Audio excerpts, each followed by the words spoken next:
but you look at the price of food is going to the roof. Look at the prices, for example, of vegetables, right? That's something people look at vegetables as a food, and it is a food. I look at it as a reflection of the price of fertilizer because it's a very consuming, very fertilizer intensive type thing. So I look at it as a disruption in the supply chain of fertilizer that feeds and of course, the insurance of the shipping containers that are bringing the vegetables and the food from other countries.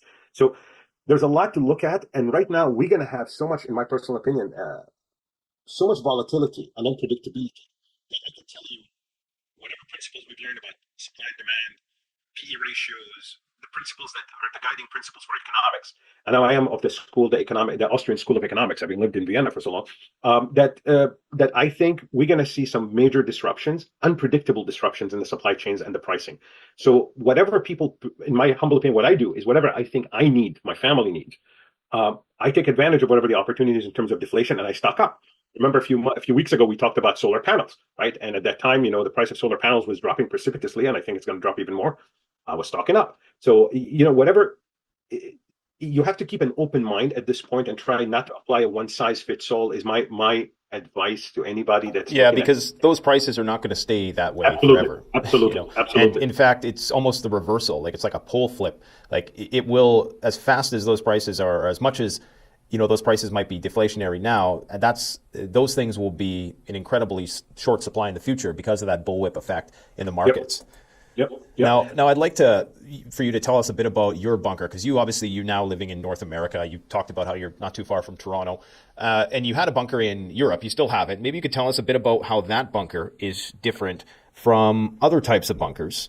And people want more information about it because it is actually available. And I've been telling people, if you live in Europe and you're a person with the means to do so, you should definitely be pursuing what we're talking about today. And I don't represent any company. I don't have any affiliate commissions.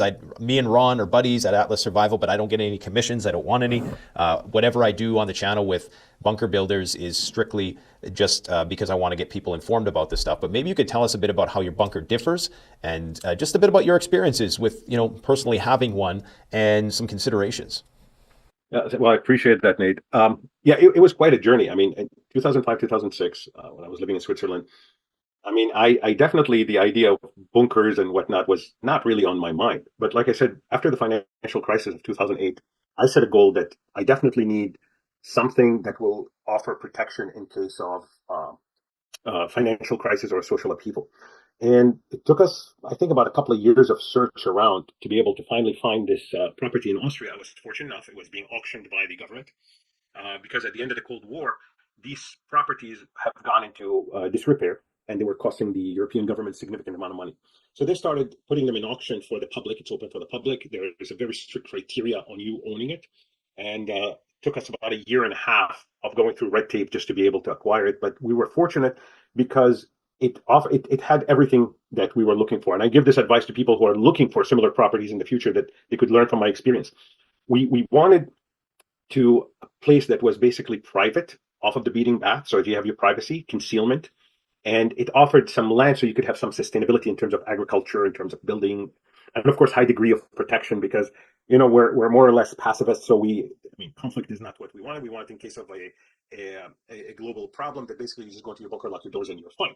And it took us a long time to find it, and it took us a long time to get it. And then when we got it, it took us years and years of repairs. It cost me significant amount of money in terms of repairs because you can't that's one of the mistakes that I'd like people to avoid in the future is the repairs on these type of properties is not the same as a home repair. This is called extreme engineering here. So if you want to hang a painting on your wall, you're not going to be doing it with normal DeWalt drill. You're going to need one of these heavy, hilty hammer drills to be able just to punch in 2 inches because the walls are 1.5 meters thick of concrete, reinforced concrete. So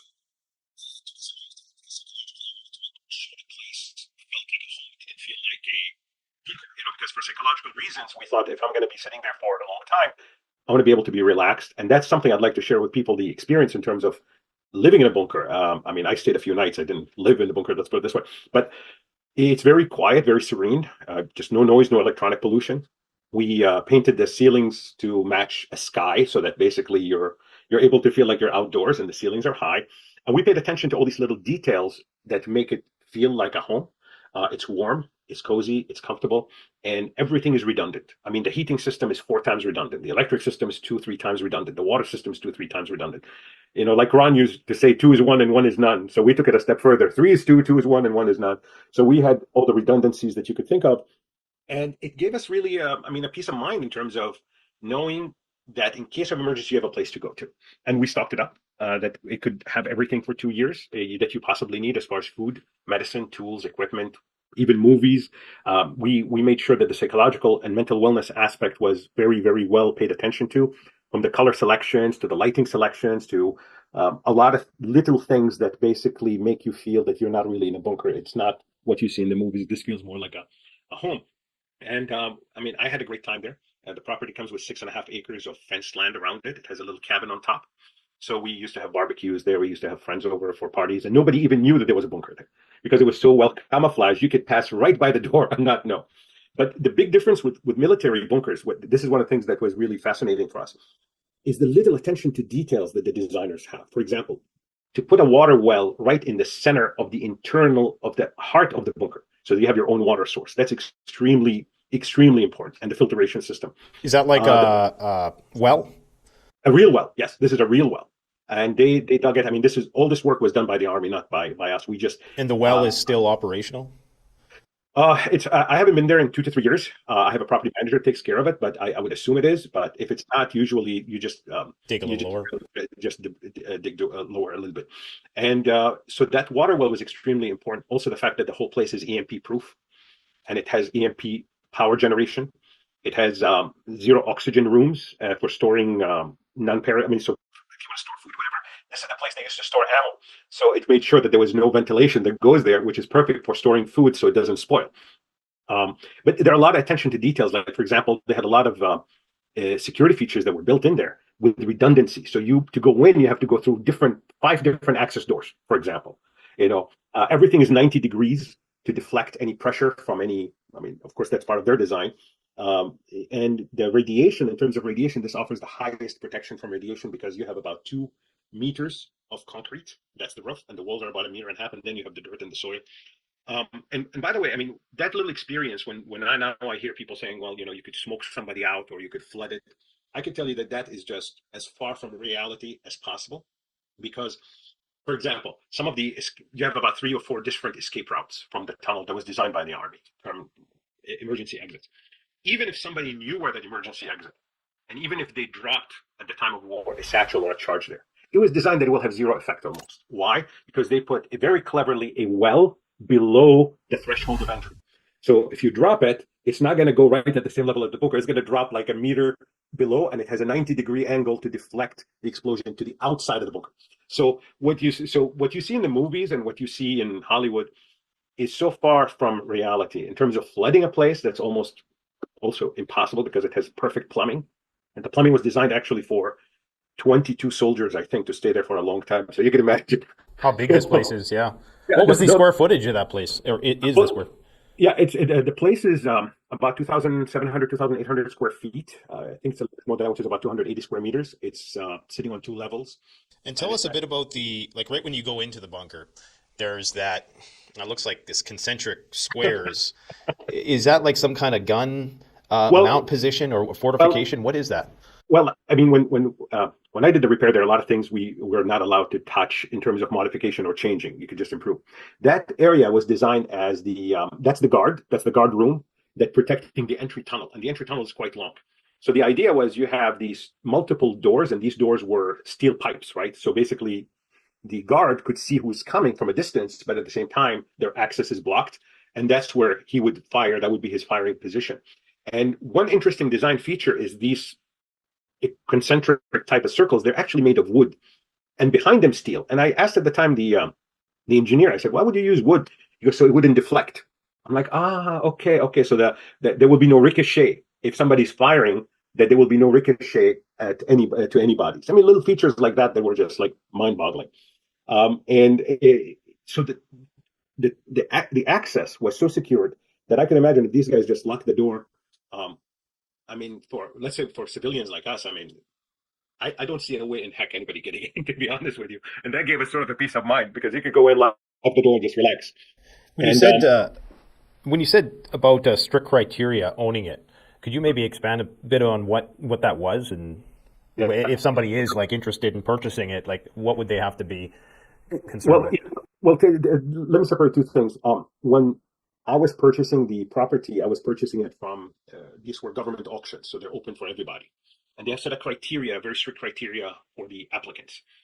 So then back, they had to do a background check. They have to verify your funds. They have to verify your CV. They had to verify just a million and one things, and you had to repeat the process almost every step of the ladder, right?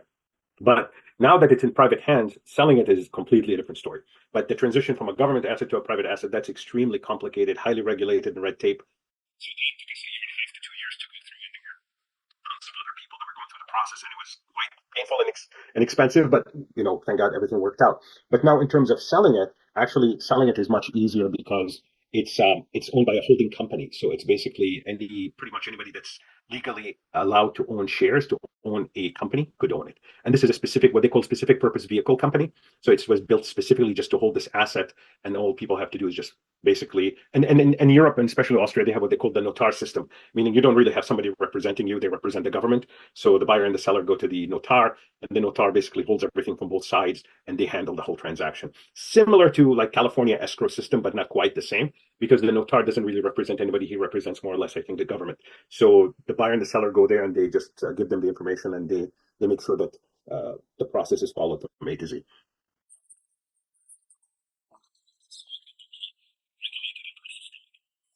So if people are interested in learning more about that, we'll post some information in the description below. I think Yeah, it's one of those opportunities that's that particular bunker. I mean,